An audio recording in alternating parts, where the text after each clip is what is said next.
ladies and gentlemen, to the rally objecting to the Great Southern Landfill on Alawoona Farm, west of York. I thank you all for coming today, and it's fantastic to see so many faces standing united. I ask that everyone please turn their phone onto silence, but please feel free to take lots of photos to upload to your social media later. I should also remind everyone that this is a peaceful, respectful and appropriate event. However, I still encourage you to make your presence known to the WA Labor Government and your displeasure towards the Minister for Environment. Without further ado, I would like to welcome our first speaker to the stage, Kay Davies, who will provide some insights and context around the proposal. Welcome, Mum. Thank you, Jake, and thank you all very much for coming. We're here today to protest against the approval of the Great Southern Landfill proposal at Alawoona, St Ronan's. This proposal involves the transportation of metropolitan waste by road trains through Greenmount and Mundaring, dumping 250,000 tonnes of Class 2 and 3 decaying waste for the next 28 years. The initial phase will destroy 31 Carnaby foraging trees and has a footprint of 163 hectares, which is equivalent to 4,000 house blocks. This landfill will have a devastating impact upon the community of York and Mundaring. It threatens to destroy the considerable tourism industry that York has built. Great Southern Highway, which is only a highway in name, is less than 7 metres wide and will cause catastrophic accidents. This proposal will contaminate the Mundaring Weir water catchment area and our waterways. It will compromise the protected national forest and further endanger our Carnaby cockatoo population. There is a birthing site on Alawoona that is of great importance to the Noongar Balladong people and an alleged burial site. There has been no consultation with elders and Aboriginal culture has been ignored. I could tell you all about the history of this proposal and what has occurred over the last 14 years. I could speak about when CETA came to York and describe the outrage from the community. I can tell you how overjoyed we all were when CETA decided to abandon the proposal and how devastated the community was when Elkana resumed it. I could talk about the 3 joint development assessment panels where they voted no every time. And I could describe the injustice that we've had to endure with many government assessments where we have not been heard. But instead, let me share some facts with you. There are 10 existing landfills currently serving the Perth and Peel area. The collective waste disposal of these sites is 2.6 million tonne. One waste-to-energy facility has already been completed in Kwinana and another is being constructed in Rockingham. The EMRC have estimated that these 2 facilities alone will reduce our waste disposal to landfill by 50%, leaving the 10 existing landfills struggling to operate below their licence limits. We do not need the Alawoona landfill. We do not need any new landfills at all. And I find it disrespectful to the people of WA that the Environmental Minister is lying and stating that we do, because we don't. The Great Southern Landfill was designed in 2012. The design and management for this proposal is already 13 years old before construction begins. This is already obsolete technology. We don't need landfills for at least another 40 years, even without implementing any further waste management improvements. So ask yourself this: how will we be managing waste in 2065? I guarantee you that your answer will not be to use 50-year-old technology from 2012. Unlike the existing 10 landfills, the Allawilla landfill will be exempt from a metropolitan waste levy of $150 a tonne. This will rob the state and the people of WA of $37.5 million per annum. That is $37.5 million less towards our essential services. Make no mistake, this proposal does not align in any shape or form with Labor's own waste policies. It actively undermines much of the progress that the Labor government has already achieved for waste management in WA. Instead of destroying our environment, a smart and responsible government would concentrate on how they could further improve our waste management. We, the people, standing here of Western Australia, are firmly united in our opposition to the Allawuna landfill, and we demand that our government reverse Minister Swinburne's decision.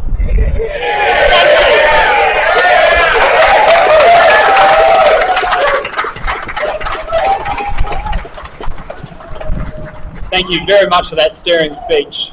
I would now like to invite Shane Love, the leader of the WA Nationals Party and former leader of the opposition, to speak.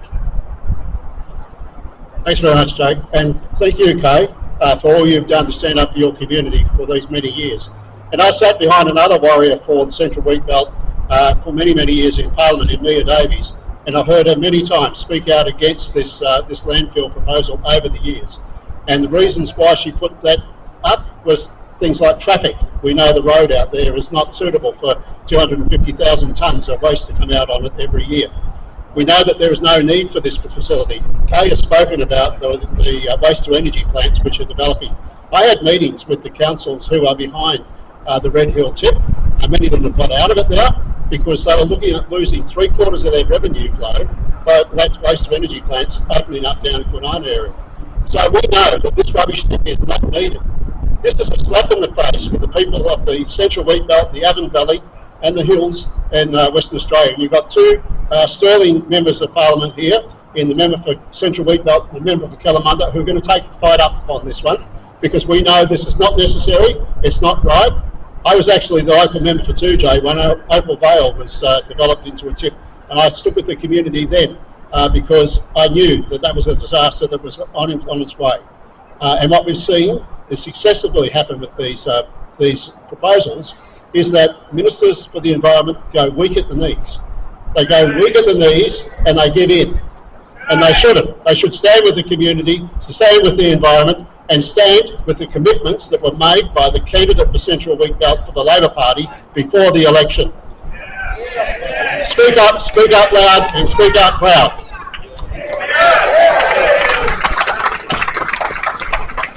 Thanks, Shane. We very much appreciate that. I would now like to invite Adam Hort to represent the Liberals. Thank you. Thank you very much, everyone, and thank you for turning out today. You're left an impression on Parliament House today, and continue to be loud, continue to voice your concerns. I want to say a big thank you to Kay and the family and the surrounding residents of this proposed site, this dump the dump site, and to the member for Central Wheatbelt for his powerful advocacy.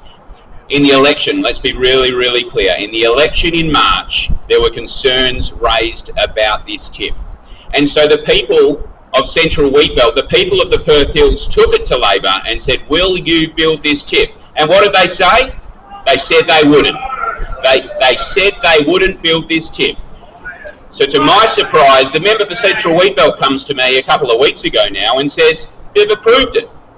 Unbelievable, a complete backflip. They've undermined their own integrity. They're clearly not listening to the community in the Central Wheatbelt, in York, or in the Perth Hills, because what we're concerned about in the Perth Hills is the enormous increase in traffic that's going to come up Great Eastern Highway, and it's going to spill onto the surrounding highway.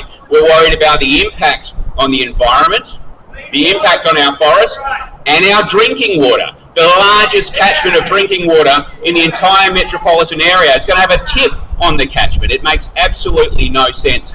I'll stand with you, we'll stand with you, and we'll continue to fight this We're not backing down because it's the wrong place, and it's the wrong place for this kind of development. Now, I want to be really clear, because what's going to happen, I'm going to go back to that Parliament now, and Labor's going to say, the member for Kalamunda is a NIMBY.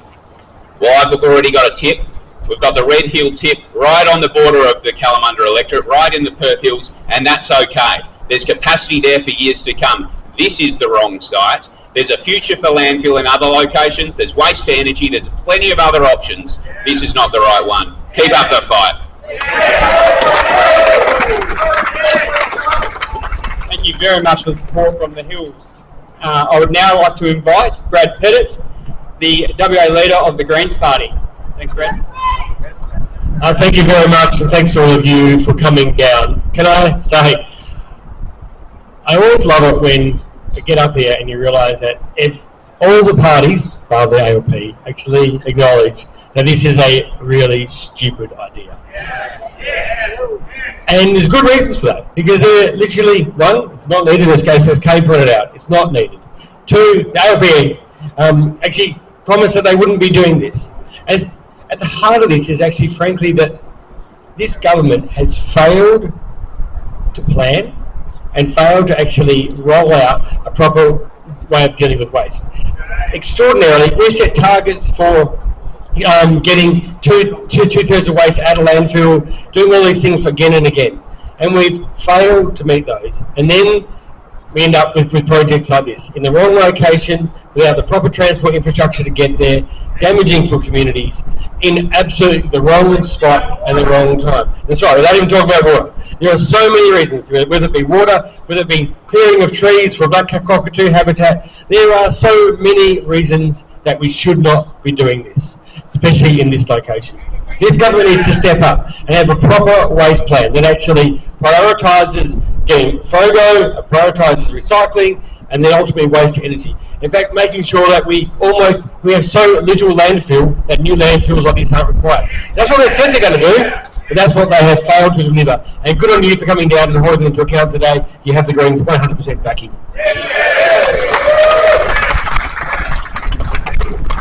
Thanks, Brad. It's fantastic to see everyone united here today. Our next speaker is Chris Gibbs, who is representing the Shire of York. Please make Chris feel welcome.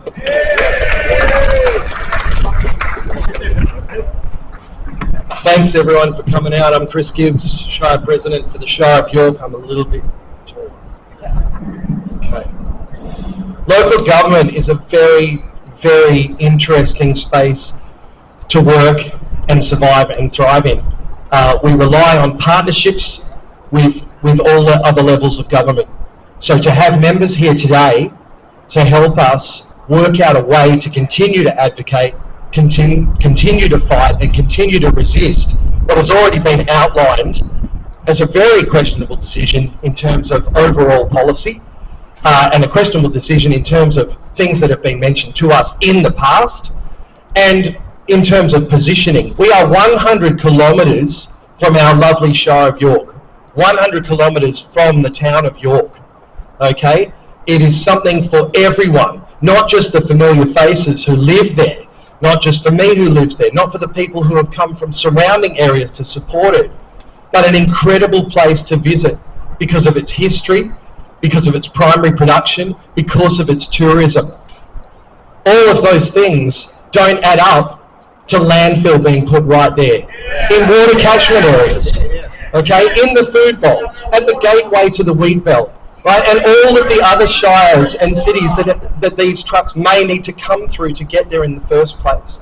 We're not talking about something that's going to be just off to the side of the Lakes Road as you head into York. We're talking about something that is 30 k's along that road. You pass through national parks.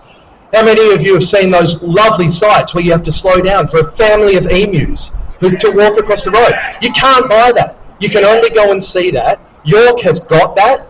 We are unique and special, not only to the people who live there and in the surrounding shires and cities, but to the people of Western Australia, to the people of Australia, and indeed, if you come from overseas, a popular destination to see because it's very unique in our place in the world.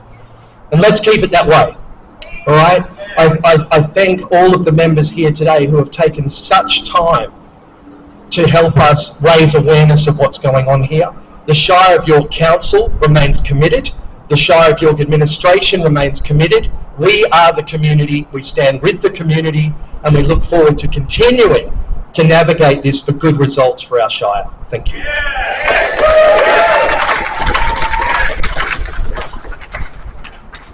Thank you very much. I think it's worth mentioning that all members of the Parliament were invited to the rally today, including our Premier, Deputy Premier and the Minister for Environment. To the best of my knowledge, no acknowledgement was received by them of the formal invitation, and so I think it's safe to assume that they will not be speaking to us this afternoon. So, without further ado, I would like to welcome our final speaker to the stage, Mr. Lachlan Hunter. Lachlan is our elected local member for the Central Wheatbelt District, and not only does he represent the people that will be affected by this proposal the most, but he is also quite passionate about our issues. Welcome, Lachlan. Thanks, Jake. Push this down. I'm not as tall as your Shire President. So thank you so much to each and every one of you for making the trip here to the steps of Parliament House to send a very clear message to the Cook Labor government that we do not want a tip on the doorstep of Western Australia's most productive agricultural sector in the state of Western Australia. And Jake is right. We held this rally today on the steps of Parliament at 1 o'clock on a Thursday because each and every member of Parliament behind us is having a lunch break, including the Minister for the Environment, Matthew Swinburne. He didn't even have the intestinal fortitude to come out here or come out 100 kilometres from the Perth CBD and look you all in the eye and explain why he made this decision. So we came to him, and he couldn't even work 5 metres out the door to explain his decision making to you today. That is a shame. We've heard today about how disastrous this tip will be, not only for the Avon Valley communities, but for the member for Calamunda's electorate in the Perth Hills. On our prestigious water environment, I can tell you, if you look across the Swan River over there to South Perth, we'd be having a very different story if they wanted to build a tip just over there. The Nationals and the opposition will be fighting this tip every single step of the way for as long as we're breathing in that Parliament. So thank you so much for coming along today, for joining our cause, and we will not stop until this stupid idea is chucked out. Thank you.